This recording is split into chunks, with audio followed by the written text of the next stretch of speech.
Guess what we're doing today? That's right, we're gonna be doing exactly what we've been doing these last 6 weeks, running the combine. You're giving me an excavator for free? Yeah. If you guys have been watching the channel for a little while now, you remember last spring we had an excavator out from Readers. Well, this is Seth from Readers. He brought out the excavator. We're combine shopping today.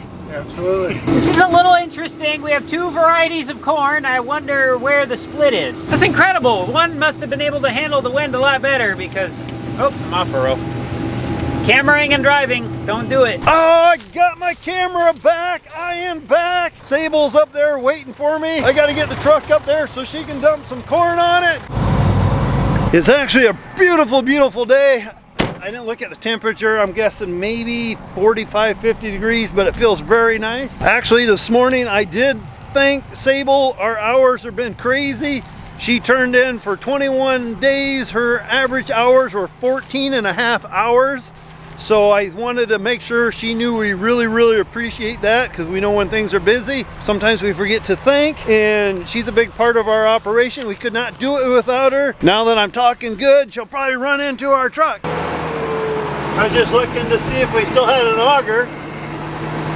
You know, we were just talking today, they rate this one, it says a V1000, so you figure 1,000 bushels. We've had a few loads up there, 1,071. One load was 1,086. I had to focus right in. I wish they had these cameras so you could tell if you were focused all the way in or out or what, but apologize about that. I'm hauling some corn today to our co-ops, I guess, so my job's pretty easy. I just fly in, dump, run back to Sable. When she's full, she pours it on me quick. If I'm not there in time, she puts it on one of the other semis. It's kind of nice. Cooper's running the combine, so he's out there plugging along, and I think Cole is out running the reel disc, so he's busy doing that. By the time we're done with this field, I will be glad. There's branches everywhere. This whole field is surrounded by trees, and it's just awful. If you swallow one, it's the last thing you want to do. Sounds like this little piece of tin went through the machine, so we're gonna throw it somewhere here where we can bring it home later. I was thinking the other day, how did we do it? How did we know how many acres we've done in a day? That's what's nice with, I mean, any monitor will tell you, but the ag leader says how many acres you've done, and then you can go over here and you can go to your productivity and you can look at how many acres you're doing an hour, how many hours you've been in a field, your distance. I'm not really sure why you need to know that. Your average speed, then your complete area, and then like when we're doing tillage, it'll say what's your percentage of how much you've gotten done and how many percent is left, so that's kind of cool. I got a car coming here, so I suppose I better get over. I got you stuck to the steering wheel, so when I move the steering wheel, you move with me. We're gonna drive in here, and this is where we're gonna unload the load of corn. This is a pretty nice setup here. I'm going to pull on the scale now. The first one I pulled in, it gives me my total weight. And then when we leave, it gives me my empty weight. And then they divide that to become up with my bushels. Right there, it shows me my total weight. And then over here, it's going to spit me my ticket out. This will tell me my weight, the moisture, the bushels, and everything.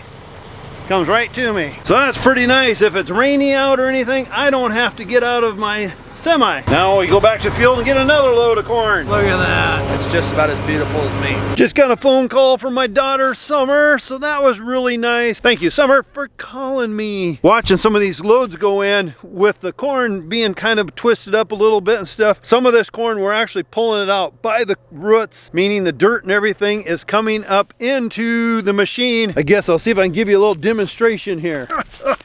I'm not giving up. This whole chunk, since it's laying down and it gets ripped off, is going through the whole machine, going through the chopper, going through the sieves, everything, and it's shaking all along. Boom! Well, it's leaving all that dirt, and then that makes more dust. But if this dirt ball was really wet and stuff, it'd be like just sticking to everything in the machine. Overall, I've been very, very impressed with our machine this year. It's doing a good job. I know it's stressful at times running the combine. What I'm gonna do right now, since I got a few minutes, need to check tires. I check the tread, make sure nothing's peeling. Front tires on these semis are something very, very important to check. You don't want to be going down the road and boom. Hopefully you guys can see this. I'm going to attempt to move this water trough that's in my way out with my snoots. If you don't have to get out, That's quite nice. I don't think I'm gonna get it. Ugh. Hold on, we'll try one more thing here. See if we can hook it. Ugh. Come on. There we go. I think we got it. Oh, maybe not. Let's see if we can scoot it out of the way here. Look at that. Didn't even have to get out of the cab. Perfect. So whoever lost the water trough, it is out here in our field. So if you want to come get it, it's all yours. Back to picking. I'm sorry guys, I've been a bad YouTuber today. My day really hasn't made a whole lot of sense on camera. I went out this morning, Seth came out, we discussed combine options, and we also discussed some other stuff that could possibly coming for next year. But then once we got done with that, we just kind of talked for a few hours and got carried away in the combine, so I didn't do a whole lot of recording. And then Cooper came out to switch me places again once he got back from high school. I came back to edit. Sorry, I'm trying to put my boots on while I'm doing this. Now that I'm done editing and it's pitch black outside, I'm going to go get into the real disc and see if I can get a few more acres knocked out. Let's see if we can get a cold start of the old Massey.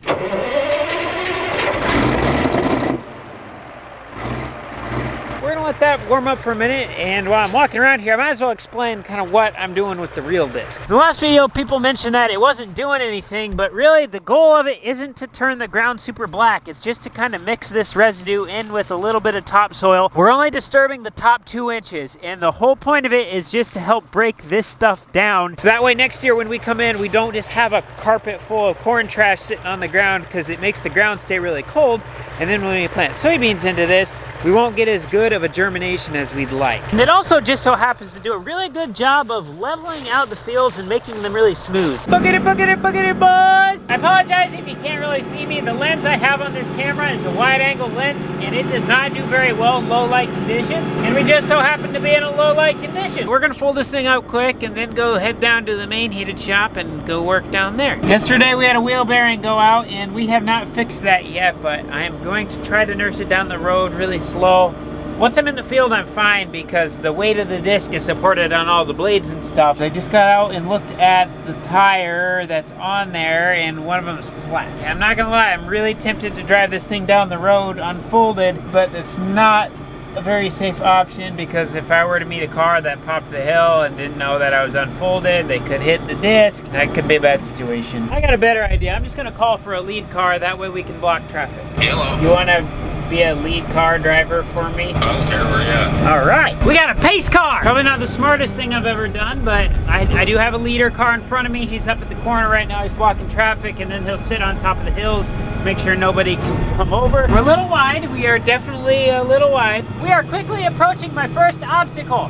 We have a mailbox on the right. Sorry I didn't film it. I just folded up my wings and drove past it and then folded them back down. So we got a bad wheel bearing. I put some air in that tire. We should still be able to run like this. So we're gonna hop across the road. We got a 105-acre farm that we're gonna go to. It's about 8 o'clock. Just waiting. We're gonna fill, I guess, 4,000 bushels here, and then we're gonna quit for the night. Last night, the frost kicked in really early, so we had to quit early. Tonight, it's not supposed to get as cold, I guess, so I think Cooper is shooting for 80 acres done today. All right, we calling a day. It is, I don't know what time it is. I think it's just a little like 9:30 or something. Got 78 acres done today, so I'm not very good at math, but that is 78 acres closer to being done. Hopefully get done here tomorrow and then head to our last farm. Finally, seems like this season's been going fast but slow. The down corn has just made it very stressful at times, but other than that, it seems like things are going pretty good. Crud.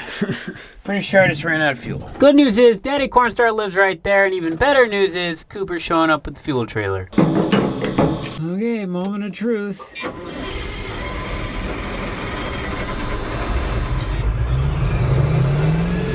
Glad that worked. Thanks for watching, guys. Remember, if you enjoyed the video, don't forget to hit the thumbs up button. We'll see you tomorrow.